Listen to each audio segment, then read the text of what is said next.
Hello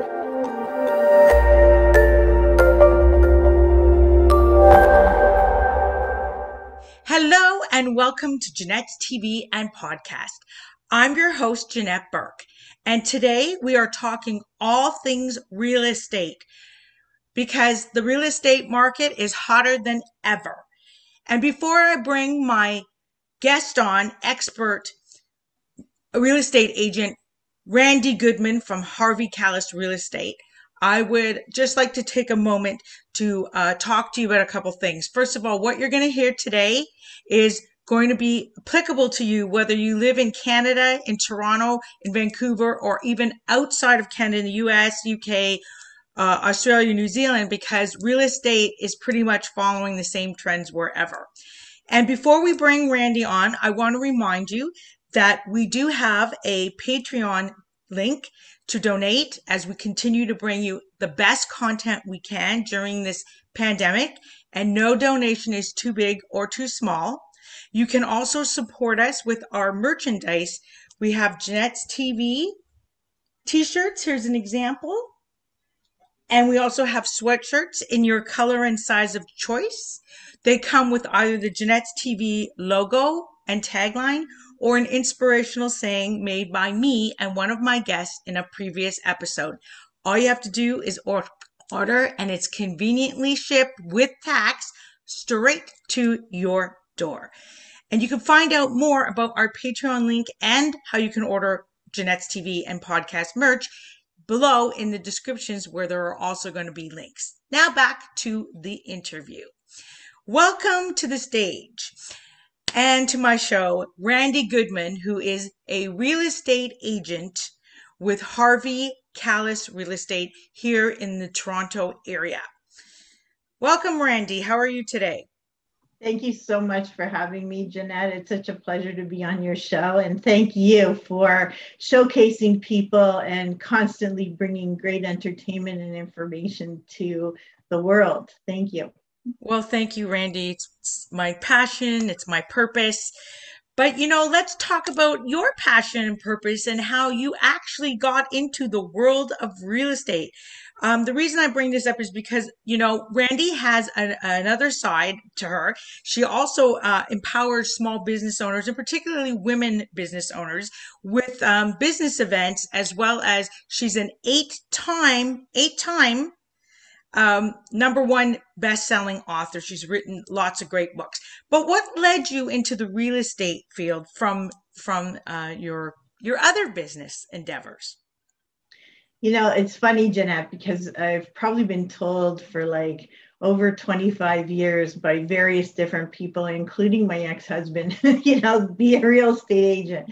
And I was saying, yeah, poo-poo. But we've been investing in real estate for over 30 years. So I love real estate. I just never considered actually selling it myself. And then somebody said something to me a few years ago, and it just clicked. It was like, okay, now's the time to do it. And it's funny because 2 weeks into my schooling, my youngest son said, I want to take real estate. So I went to school with my youngest son, which was tons of fun. And we got to go through the whole process together. Absolutely loved that. And we both got our licenses. And he's in school full time as well. So he's not actually doing anything in real estate at the moment. But I continued on, of course. And I absolutely love it. I got my broker's license and have absolutely no intention of opening a brokerage, but I love, I'm always telling people, Jeanette, through the conferences, through the books, and through life, to elevate yourself. So of course I'm going to live by what I preach as well and elevate myself to whatever levels I can. Of course. And I do believe that having real estate investment in your portfolio is a great way to elevate yourself and your status. What do you see happening with these trends? Are they going to continue on the way they are, or are we going to see an altering of the trends? Like, for example, it's been reported that the housing market is starting to slow down a bit due to the fact that the government's imposed changes for how to get a mortgage is getting tighter. So what do you see happening for the next few months throughout the summer? So, everything can change with the drop of a hat, an announcement from the media or announcement from the government. Everything can just be thrown. So really, economists are saying that, the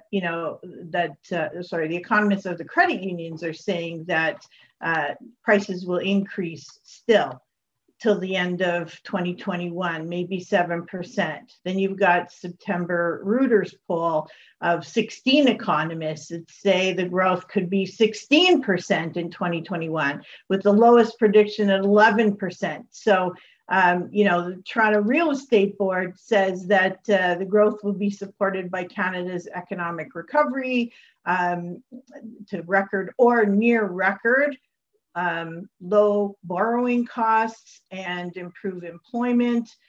It's really crazy what's going on with COVID, because it's obviously been an unprecedented impact across the board with what's happening.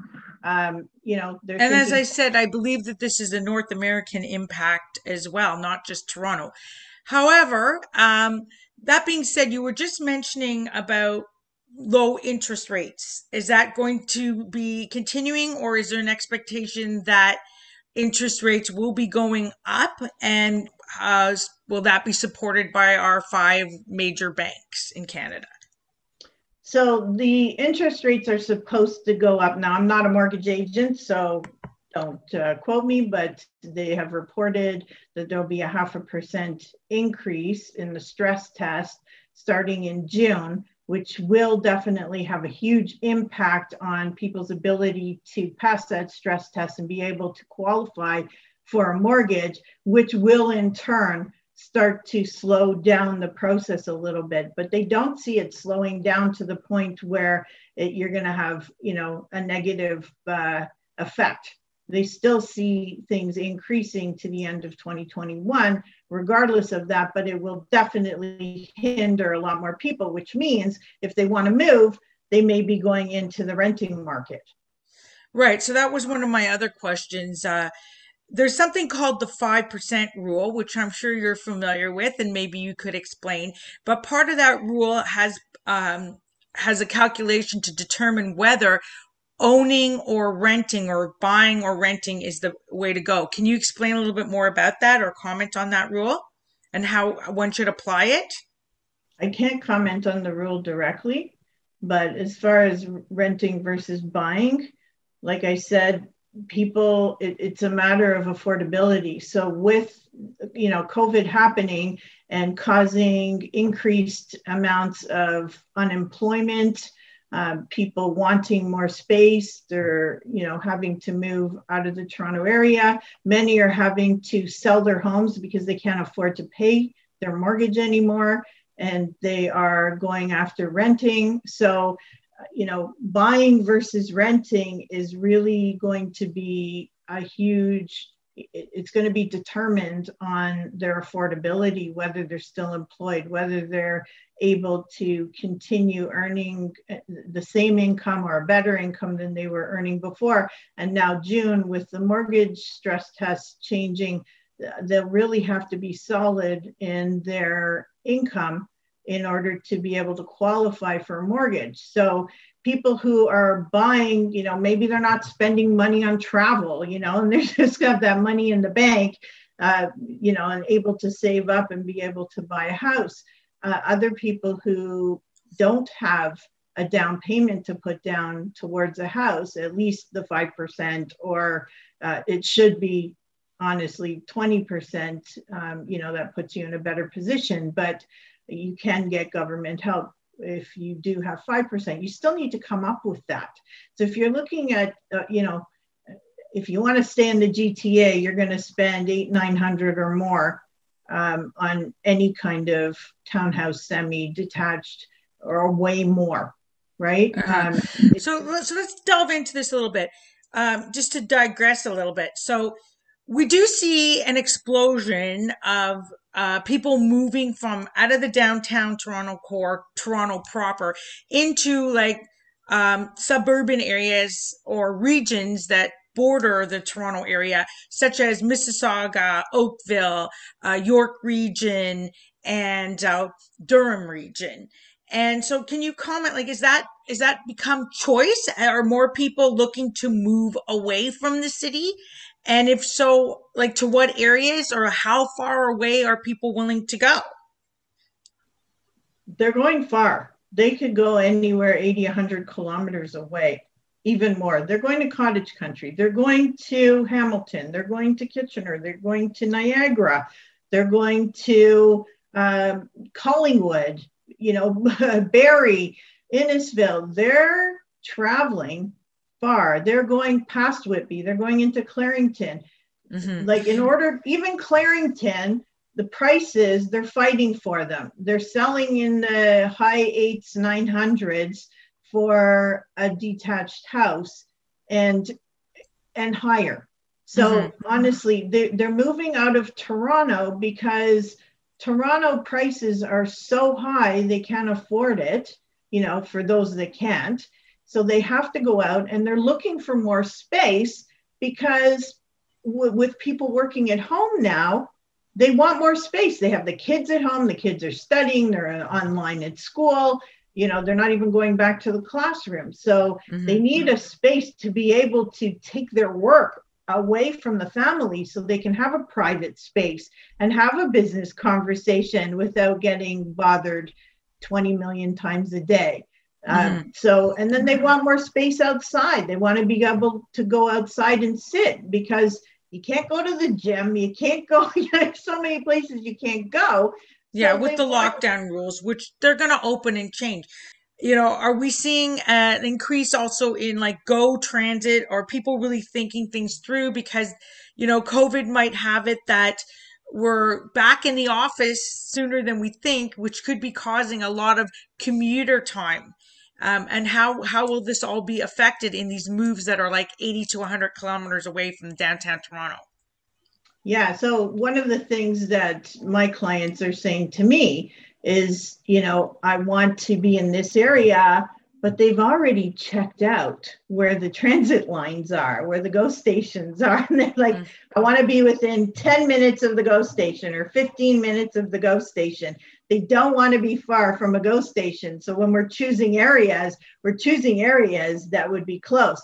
But then these people don't even know for sure that they're going to be going back to the office. Or maybe they only have to go in one time a week or something like that, or very few times in a month.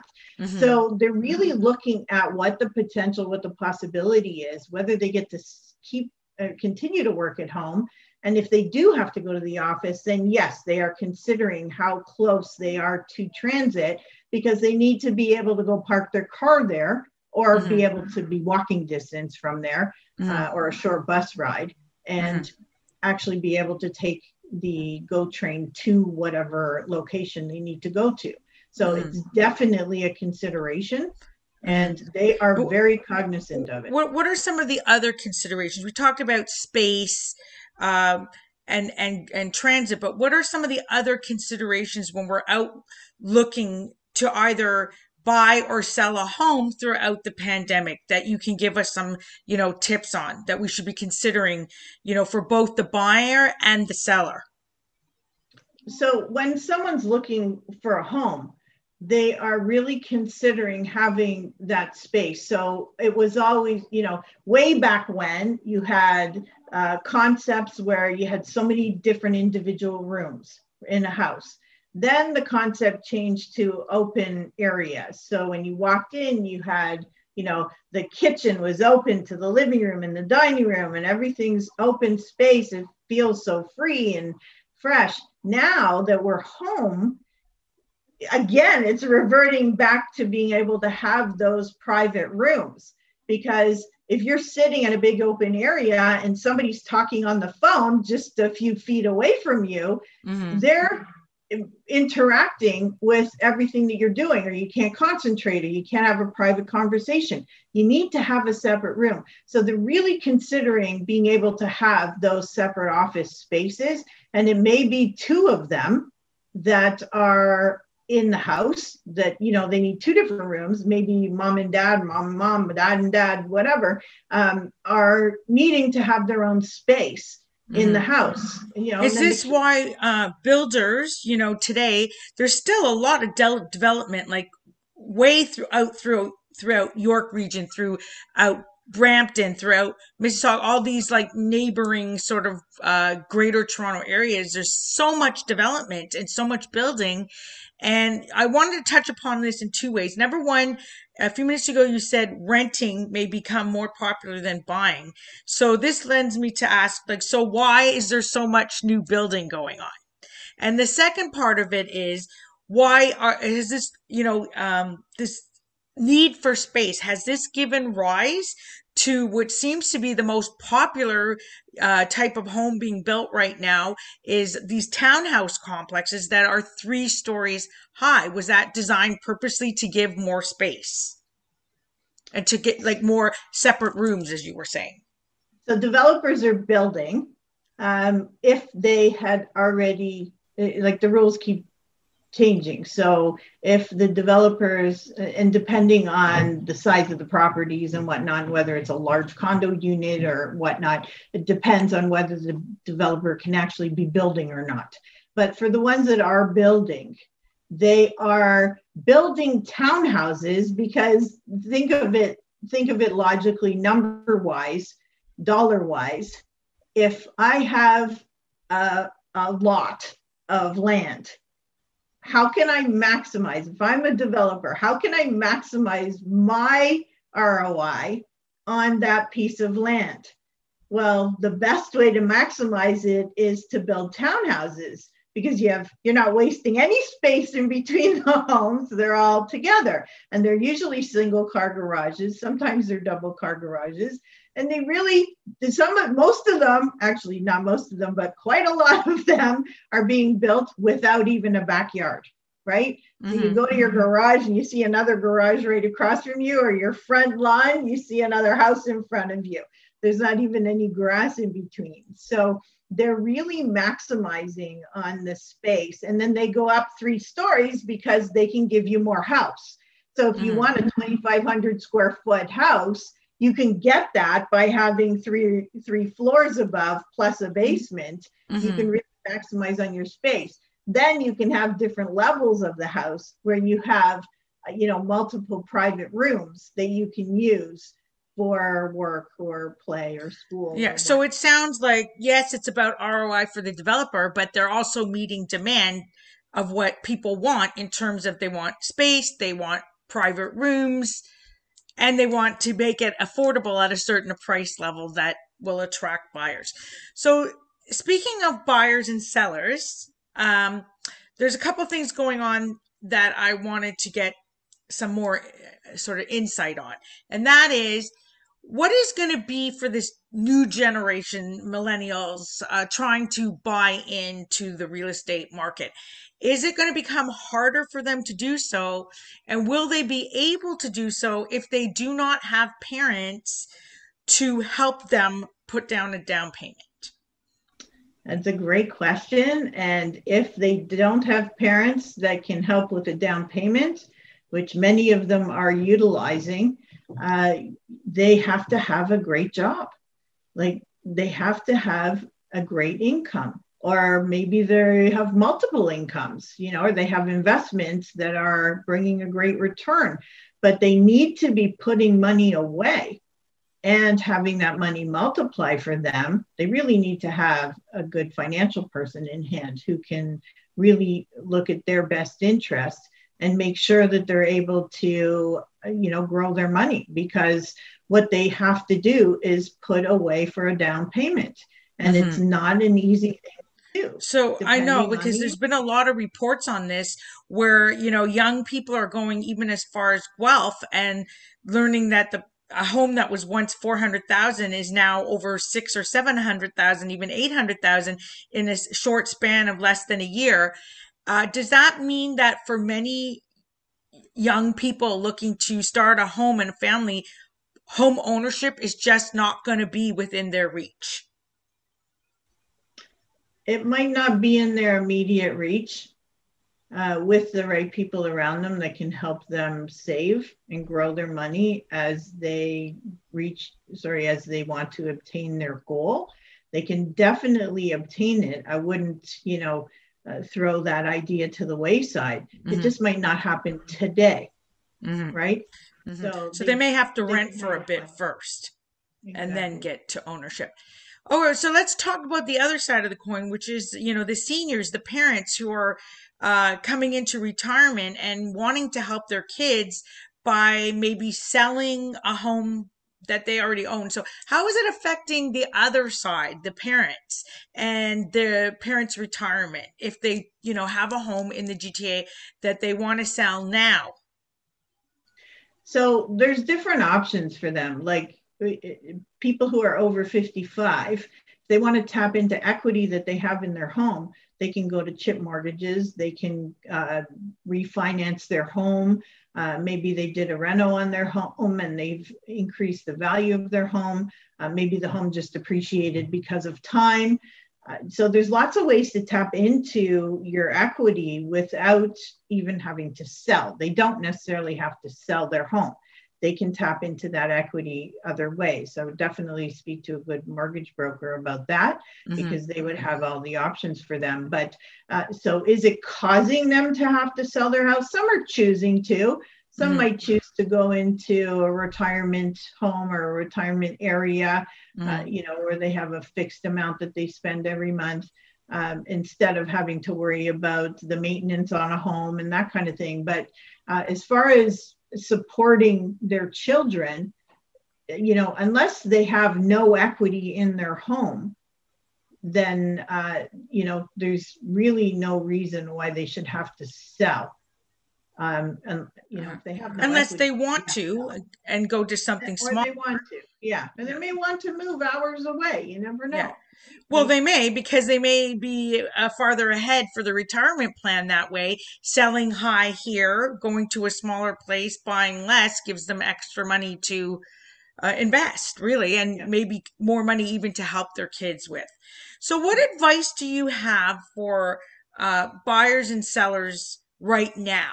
Like if somebody wants to put their house up on the market right now to possibly get, the most amount of money for it now while the market is high, what advice do you have for them about what they could do to make sure they get the most amount of money for their home? Another great question. You really want to today the market is crazy. Like, you are definitely going to get the biggest buck for your bang. Bang for your buck, yeah. For your buck. But, it's, what can you do? Make sure you have a great curb appeal. Like the very second someone drives up to your house, if they think it looks like a dump, they may not even want to go in the house. You could have the most pristine, gorgeous house inside. Nobody's seeing it because they don't like what the outside looks like. Don't ignore the outside. But then inside, make sure that you have a finished basement if you have the funds to do that, or if you're able to refinance in any way or tap into your equity and make some upgrades. Is your house 50 years old and you've never upgraded a bathroom or a kitchen? There's lots of things you can do in your home. You still have carpets everywhere. Get rid of them unless they're brand new, right?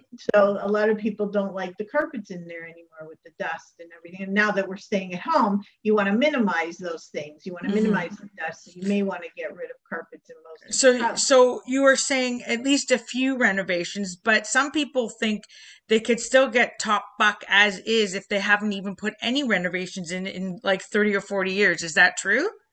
Absolutely. And one of the things that I'd like to suggest is that if you have a house that is really, really old and people, and I know you don't take personal offense to this, but if it's a tear down, then putting money into the home to me is not worth it. And someone might disagree with me, but what is the point of putting 50 grand in, upgrading the kitchen, upgrading a bathroom or two, and then someone's just going to tear it down? It's not money in, money out. You don't get back what you put in. So if you're thinking that way, stop thinking that way, because it doesn't work. Okay, so we've covered the tips for the owners, the buyer. What about the sellers? I wanted to get some tips for people who are looking to purchase a home. What are some of the things that they really should be aware of? Like, for example, today homes are on the market maybe 2, 3 days and sold, which is causing people to maybe rush through looking through the home and not maybe seeing everything they really are should be seeing, or knowing exactly what they're getting into. What type of advice do you have for someone buying a home today that they should be on the lookout for in this type of situation? So today, especially because of what's happening in the market, quite a few homeowners are doing a pre-inspection. So they're having their home inspected before they put it up for sale, so that they have this available. And they're able to fix any major repairs that the inspector might find, if they find any, and be able to preempt that.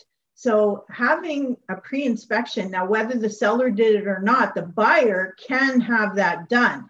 Now, granted, you're not going to want to do it on every single house, and there's no guarantee you're going to be able to win the bid on the house either. Mm-hmm. But, doing a pre-inspection is always a great idea on a home. You want to you want to ask the right questions. Ask if there's been any water damage. Ask if they have any concerns with their home. Quite often they'll tell you, like if they had a leak from the bathroom upstairs, quite often they'll tell you, we had a leak, we found where the leak was, and we fixed the leak, right? So a lot of them will be honest and tell you what's going on. Did you have any water leakage in the basement? Oh yeah, we redid the entire outside of the house. Like, you'll be amazed at what you can find out by asking the right questions. So right. Could this also be a bargaining chip? Because, typically houses today are going far over asking price. Yeah. But if these type of things were found, would that be an incentive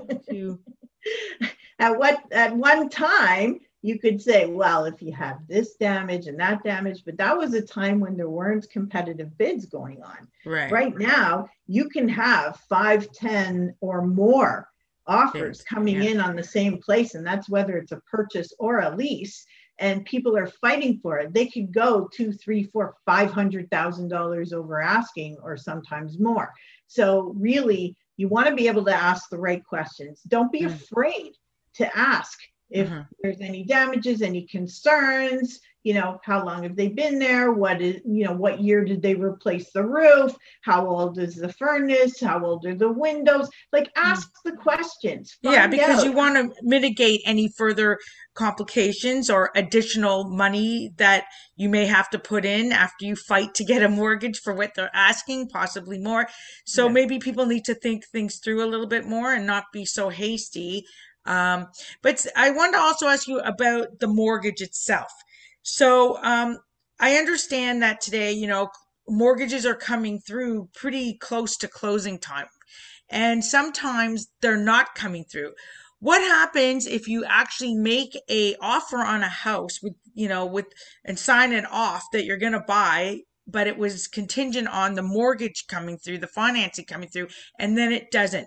Does that open you up? Can you be put in a position where the owner of the home is expecting a sale, your financing hasn't come through, you're on the hook, you can't get sued for that? Is that possible? Okay, so if you have an accepted offer and there was a condition in the offer for financing, say it's a 5-day condition. So the buyer would have 5 days to firm up with their lender to get in writing that it's guaranteed that they will get their financing on closing. Then they can fulfill that condition and say, okay, here's the fulfillment. We sign off, both the buyer and seller, and say, okay, we're good. We're going to get the financing. So the other part is, what happens if you did have an approval of financing, but for whatever reason, the lender didn't close with you on closing day? Does the seller have any recourse? Absolutely, they do. They do. Now, the buyer may have recourse too, depending on what their arrangement was. But, if the lender doesn't follow through and help them close on the property, then absolutely the seller has recourse. Now, if you have a good seller, maybe the seller had a ton of interest on the property, it was a quick closing, they know that they can go back to some of the other people, maybe they're constantly being watched, is this property going to close? Sometimes that happens too. Then maybe they have people they can go to and be able to salvage a sale and still be able to close with somebody else.